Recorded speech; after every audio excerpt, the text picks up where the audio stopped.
చూడండి రాకీ, మీకు మీ ఆవిడికి ఎన్నైనా ఉండొచ్చు, ఎన్ని పోట్లాట్లైనా జరగచ్చు. మీ విషయంతో నాకు సంబంధం లేదు. కానీ ఇది మా అత్తయ్య విషయం. శృతి, ఏమైనా పనుంటే పంచుకుందాం, సేవ్ అయితే చేసుకుందాం. అంతేకాని ఇలాంటి పనులన్నీ చేసి అనవసరంగా వీళ్ళ మధ్య గొడవలు పెంచడం దేనికి చెప్పు? అక్క, నువ్వు ఆగుతావా? ఏం చేయాలో ఎలా చేయాలో నాకు బాగా తెలుసు. నేనేం చేసినా అత్తయ్య బాగు కోసం చేస్తున్నాను. అత్తయ్య ఆరోగ్యం బాగుపడాలని చేస్తున్నాను. అయినా ఇప్పుడు దీని అవసరం ఏముంది? ఇంట్లో ఇంతమంది ఉన్నాం కదా. మా ఆయన తన పని కోసం హాస్పిటల్కి వెళ్ళాలి. నువ్వు నీ పనిలో బిజీగా ఉంటావు. విజయ్ అక్క రూమ్ వదిలి బయటికే రాదు. నేనెంతసేపని అత్తయ్యని చూసుకోగలను? మన గురించి చూసుకోవడానికే మనకి టైం సరిపోవడం లేదు. ఇంకా అత్తయ్యని ఎలా చూసుకుంటాం? అందుకే లయ అత్తయ్యకి కేర్ టేకర్ గా ఉంటుందని హాస్పిటల్ నుంచి పర్మిషన్ తీసుకొచ్చారు మా ఆయన. అత్తయ్య ఆరోగ్యం నాకు ముఖ్యం. ఇక ఈ విషయంలో ఎవరేం చెప్పినా నేను వినను. ఫ్రెండ్తో కలిసి బాగానే ప్లాన్ చేసావు. చూస్తా నీ ఆటలు ఎన్ని రోజులు సాగుతాయో, నీ ప్లాన్స్ ఎన్ని రోజులు పరిగెడతాయో.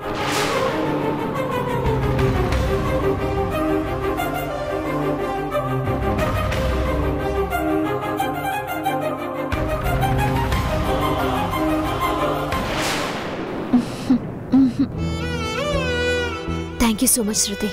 మనలో మనకి థ్యాంక్స్లు ఎందుకు చెప్పు? ఇది నా బాధ్యత.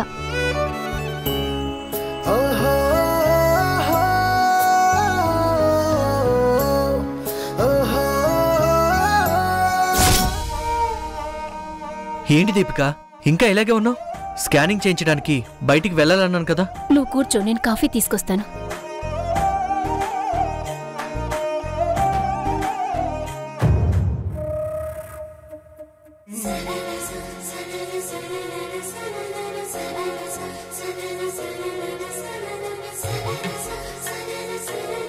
నైట్ సరిగ్గా నిద్ర పట్టలేదు గోపి. ఉదయం త్వరగా లేవలేకపోయాను. నాకు తెలుసు, మనసుకు ఆలోచనలు ఎక్కువైతే మెదడుకి నిద్ర ఎలా పడుతుంది. ఇలా నిద్రపోకుండా ఉంటే బిడ్డకంత ఆరోగ్యం కాదు దీపిక. డాక్టర్వే కదా, నీకు తెలియని విషయం ఇది? డాక్టర్నే అయినా మనిషినే కదా గోపి. జరిగిన తప్పు తెల్లవార్లు గుర్తుకొస్తుంటే ఎలా నిద్ర పడుతుంది? ఎప్పుడో జరిగిన తప్పుల గురించి ఇప్పుడు కూడా ఆలోచిస్తూ కూర్చుంటే ఇప్పుడు చేయాల్సిన పనులు చేయకుండా కొత్త తప్పులు చేస్తాం. సరే సరే, లేట్ అవుతుంది, రెడీ అవ్వు. ఇప్పుడు స్కానింగ్ అవసరమా గోపి? అవసరమా అంటావేంటి దీపిక? బేబీ ఆరోగ్యంగా ఉందో లేదో ఎప్పటికప్పుడు తెలుసుకోవాలి కదా. లేలే, గెట్ రెడీ. సరే.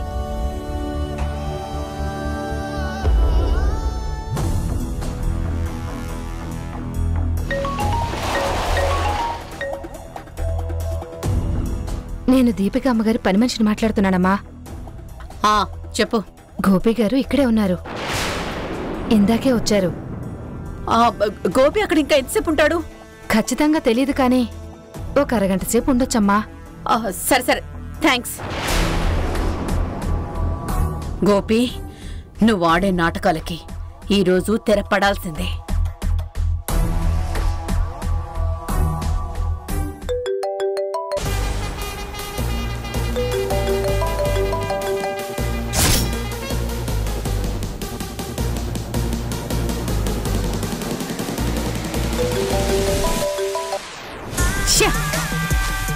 ఏమైంది దీనికి? ఫోన్ లిఫ్ట్ చేయడం లేదు. పక్కా ఆధారాలతో రెడ్ హ్యాండెడ్గా ఆ గోపి నాటకం బయట పెడదామంటే ఫోన్ లిఫ్ట్ చేయదే. ఈ శృతి ఫోన్ ఎక్కడ పెట్టి చచ్చిందో. నువ్వు నాతోనే ఉంటావని తెలిసి సంతోషపడాలో, నువ్వు వచ్చిన విధానం చూసి బాధపడాలో తెలియటం లేదు లయ. కొన్ని జరగాలంటే కొన్ని పరిస్థితులకు తలవంచాలత్తయ్య.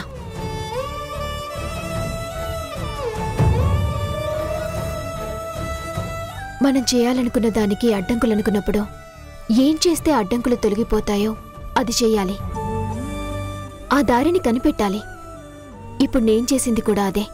ఏంటోనమ్మా, నీ ఇంటికి నువ్వే పని మనిషిగా రావడం ఏంటో, నీ ఇంట్లో వాళ్ల ముందే నువ్వు దోషిగా నిలబడ్డం ఏంటో. తప్పదత్తయ్య, మీకిచ్చిన మాట ప్రకారం నేను మీతో ఉండటం ధర్మం. దానికోసం ఇన్ని పనులు చేయడం తప్ప వేరే దారి లేదు. జరిగేది మంచో చెడో నాకు అర్థం కావడం లేదమ్మా. కానీ నువ్వు నా దగ్గరకొచ్చేసావు, అదే చాలు. నేను ఇంట్లోకి రావడానికి మరొక కారణం కూడా ఉందత్తయ్య. ఏంటమ్మా? నన్ను ఆయన్ని కలపడానికి మీరు చాలా ప్రయత్నించారు, చాలా ప్లాన్స్ వేశారు. కానీ మీరు వేసిన ప్లాన్స్ మనకు కాకుండా ఇంకెవరికో తెలిసాయి. నా మీద నింద పోవాలంటే ఆ ఇంకెవరో తెలుసుకోవాలి.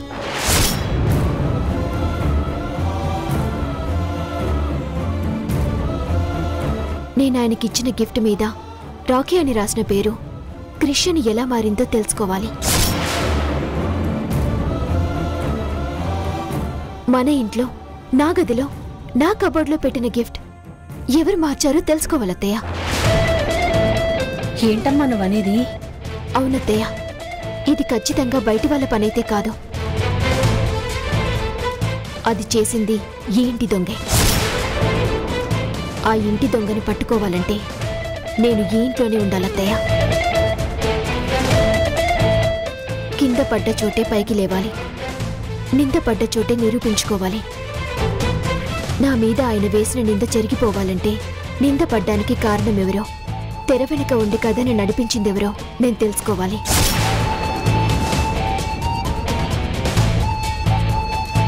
ఇంటి దొంగ అంటే ఎవరని అనుకుంటున్నావు లయా? మనం కాకుండా ఇంకా ఈ ఇంట్లో ఉంటున్నది పని మనిషి మహేశ్వరి, అక్క విజయ. మహేశ్వరి ఇలాంటి పనులు చేసే అవకాశం కానీ చెయ్యాల్సిన అవసరం కానీ నాకైతే కనిపించడం లేదు. అమ్మో అమ్మో, మెత్తగా కనిపిస్తుంది కదా, మెదడంత దూరం పనిచేయదు అనుకున్నాను. నన్ను కనిపెట్టేలా ఉంది, జాగ్రత్తగా ఉండాలి. అంటే విజయ ఈ పనికి పూనుకొని ఉంటుందంటావా?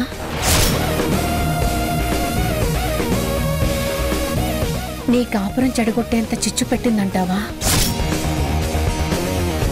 చిచ్చు విజయక్క వల్ల రేగిందో ఇంకెవరి వల్ల మొదలైందో తెలుసుకోవాలత్తయ్య.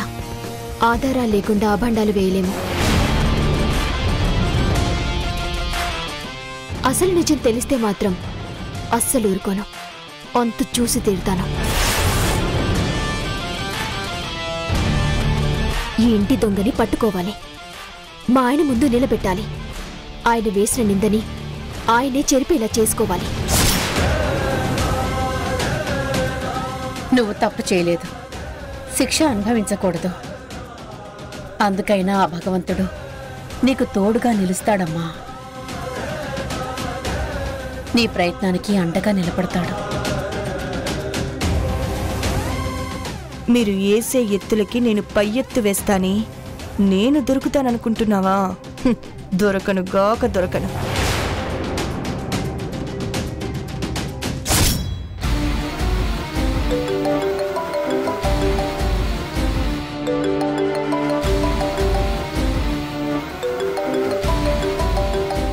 ఇప్పుడు బేబద్ద కాల్ లిఫ్ట్ చేయడం అవసరమా? లిఫ్ట్ చేశాక గోపి ఇలాంటివాడు అలాంటివాడు మగాళ్ళందరిలాగానే నీ మగుడు అని మగదండకం చదువుతుంది. ఆ సోది వినే బదులు సైలెంట్ గా ఉంటే బెటర్.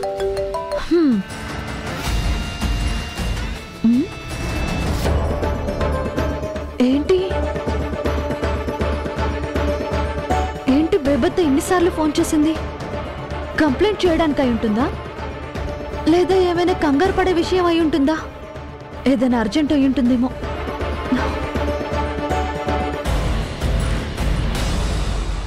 హలో, అమ్మయ్యా, బతికి ఉన్నావన్నమాట. అవే మాటలత్తా. మరింకేమనాలే? ఎన్నిసార్లు ఫోన్ చేసినా లిఫ్ట్ చేయవేంటి? బిజీగా ఉన్నానత్తా. నువ్వక్కడ బిజీగా ఉంటే ఇక్కడ గోపి వల్ల నీ జీవితం నాశనం అయిపోతుంది. అబ్బా, మళ్ళీ మొదలెట్టావా? నేను మొదలు పెట్టడం కాదు, మీ ఆయనే దీపికతో మొదలు పెట్టాడు. అత్తా, ఆపుతావా? ఆయన గురించి అనవసరంగా మాట్లాడుకు. శృతి, నేను చెప్పేది విను. మీ ఆయన దీపికతో. అత్తా, ఆయన హాస్పిటల్లో ఉన్నారు. ఇంకా నన్ను నమ్మించాలని చూడకు. సరే, హాస్పిటల్కి కాల్ చేయి. మీ ఆయన ఉన్నాడో లేదో నీకే తెలుస్తుంది.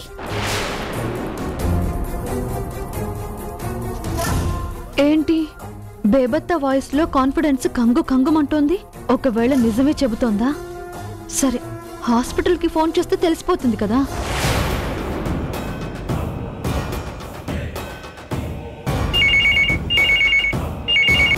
హలో, నేను శృతిని మాట్లాడుతున్నాను. నమస్తే మేడం. నమస్తే. సార్ వచ్చారా? ఇంకా రాలేదు మేడం. రాలేదా? బేబత్త చెప్పింది నిజమే అయి ఉంటుందా? రాగానే మీకు చెప్పమంటారా మేడం? అక్కర్లేదు.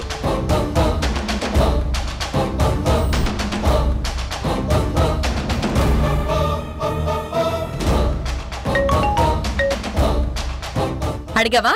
ఫోన్ చేసి అడిగావా? రాలేదని చెప్పారా? అవునత్తా. గోపి ఇక్కడ దీపిక ఇంట్లో ఉంటే హాస్పిటల్లో ఎలా ఉంటాడే? త్వరగా రా, గోపి నాటకాన్ని కళ్ళారా చూపిస్తాను. సరే అత్త, నేను ఇప్పుడే బయలుదేరి వస్తున్నాను. చాలా నమ్మాను, ఇక ఏ చెప్పుడు మాటలు వినకూడదు అని అనుకున్నాను. కానీ ఇప్పుడు గోపి దీపిక దగ్గర కనబడితే ఇక జన్మలో తనని నమ్మను, తన మొహం కూడా చూడను.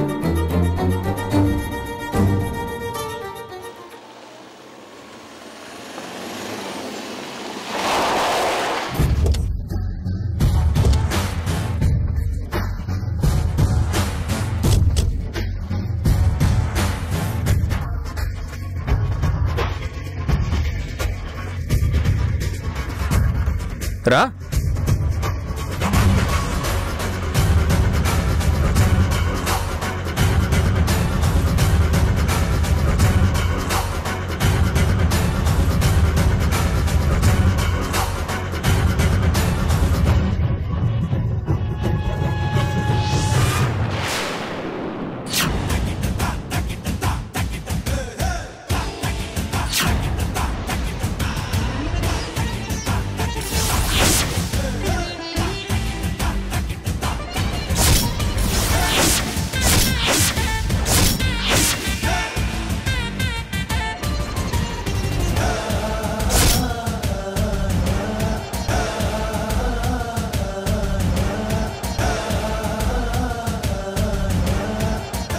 ఈవిడేంటి ఇక్కడుంది?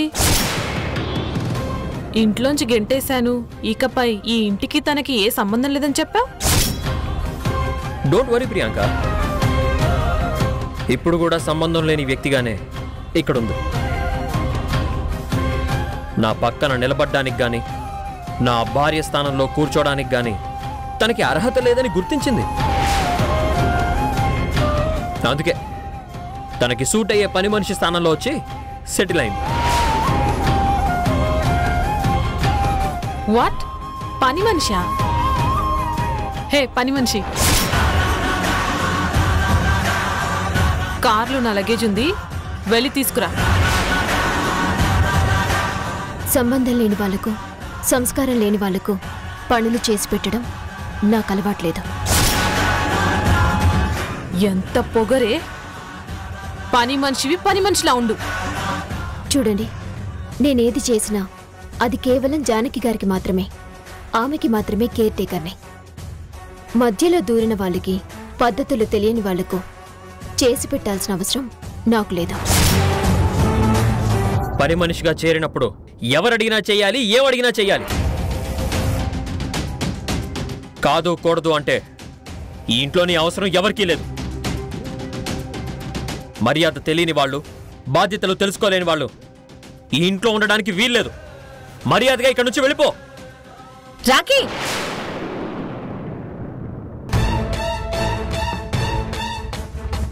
అది చెప్పడానికి నువ్వెవర్రా? కొడుకుగా ముందు నువ్వు నీ బాధ్యతలు తెలుసుకుంటే తర్వాత మిగిలిన వాళ్ళు తెలుసుకుంటారు. భార్యని పరాయి దానిలా చూస్తున్నావు.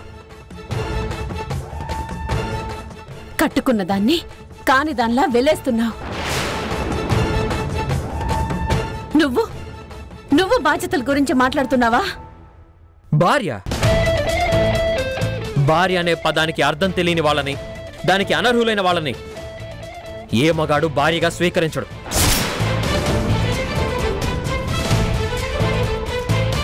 నేను కూడా అంతే. దాన్ని భార్యగా ఎప్పుడూ నేను ఒప్పుకోను. భార్యగా ఒప్పుకోవు సరే, బంధాలకి విలువివ్వవు సరే, అలాగని దారిన పోయే యువతును తీసుకొచ్చి దాని లగేజీలు లైన్ మోయమంటావా? ప్రియాంక దారిన పోయే అమ్మాయి కాదమ్మా, త్వరలో ఇంటికి రాబోయే అమ్మాయి.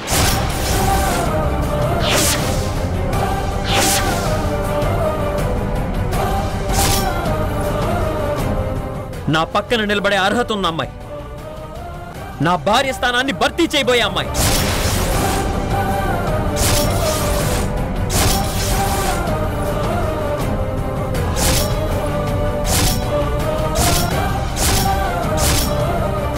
అబ్బబ్బబ్బబ్బబ్బా రాకీ, పటాసు పేలిందయ్యా. ఇల్లేంటి ఇంత కూల్గా ఉందేంటి అనుకున్నాను. సరైన టైంకి సరైన బాంబు పేల్చావు. Keep it up. ఏంట్రా రాకీ, మతుండే మాట్లాడుతున్నావా? నీకు నచ్చింది చేద్దామని నీచమైన పనులన్నీ చేయకూడదు.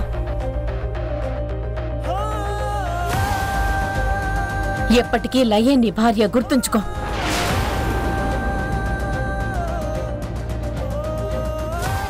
ఏనాటికైనా తాళి బంధం అంత సులువుగా తెగిపోదని తెలుసుకో. ఏం బంధం అమ్మా? నీ దృష్టిలో మాత్రమే లయ నా భార్య, నా దృష్టిలో కాదు, ఎప్పటికీ కాలేదు.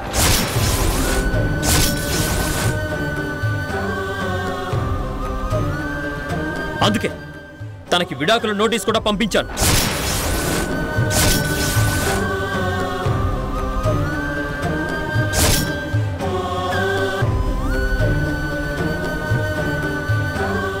నువ్వు సూపర్ రాకీ. నువ్వు ఫాస్ట్ అని తెలుసు కానీ ఇంత ఫాస్ట్ అని ఎక్స్పెక్ట్ చేయలేదు. లైకి కరెక్ట్ షాక్ ట్రీట్మెంట్ ఇచ్చావు. ఏంట్రా నువ్వనేది? విడాకులేంట్రా? విడిపోవాలంటే విడాకులు కావాలి కదమ్మా. ఒరే రాకీ, లయ ఏం పాపం చేసిందని దానికి అన్యాయం తలపెడుతున్నావురా? నీకేం ద్రోహం చేసిందని దాన్ని ఇంతలా ఏడిపిస్తున్నావు? నా కడుపున పుట్టిన బిడ్డలు ఒకరి కన్నీళ్లు తొడవకపోయినా పర్వాలేదు, ఒకరి చేత కన్నీళ్లు మాత్రం పెట్టించకూడదు అనుకున్నాన్రా. కానీ ఇంటి కోడలి కళ్ళని కన్నీటి సాగరం చేస్తున్నావు. కట్టుకున్న భార్య గుండెని కొలిమిలా మండిస్తున్నావు. చాలమ్మా, ఇంకా చాలు.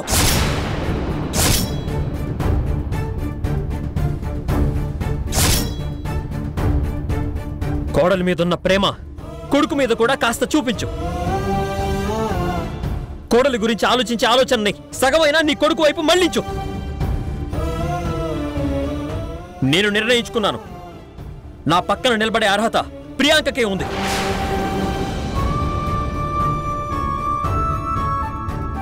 నా భార్యగా ఉండే అధికారం ప్రియాంకకే ఉంది. నాకు నచ్చిన అమ్మాయి నా జీవితంలో ఉండాలి, ఈ ఇంటికి కోడలిగా ఉండాలి. అందుకే తీసుకొచ్చాను. ఎవరికి ఇష్టం ఉన్నా లేకపోయినా ఇదే నా ఫైనల్ డెసిషన్.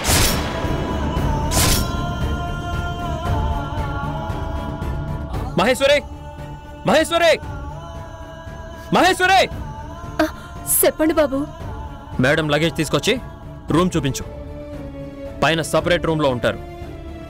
ఏమేం కావాలో అన్ని అరేంజ్ చేయి.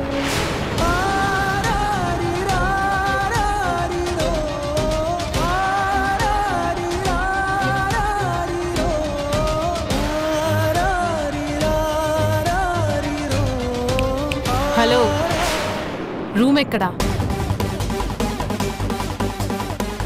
చెప్పాడుగా, వచ్చి రూమ్ చూపించు.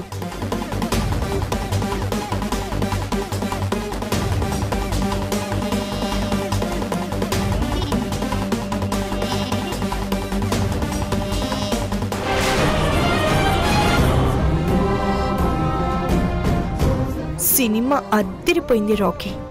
మంచి యాక్షన్ మూవీ చూపించావు. రేపటి నుంచి ఇంకెన్ని సినిమాలు చూపిస్తాడో చూద్దాం.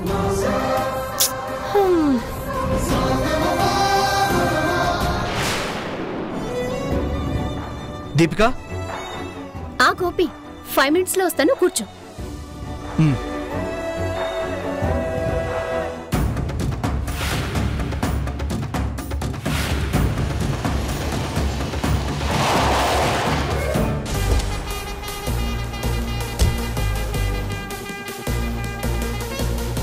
వచ్చావా? టైంకి వస్తావో రావోనని కంగారు పడిపోయాను.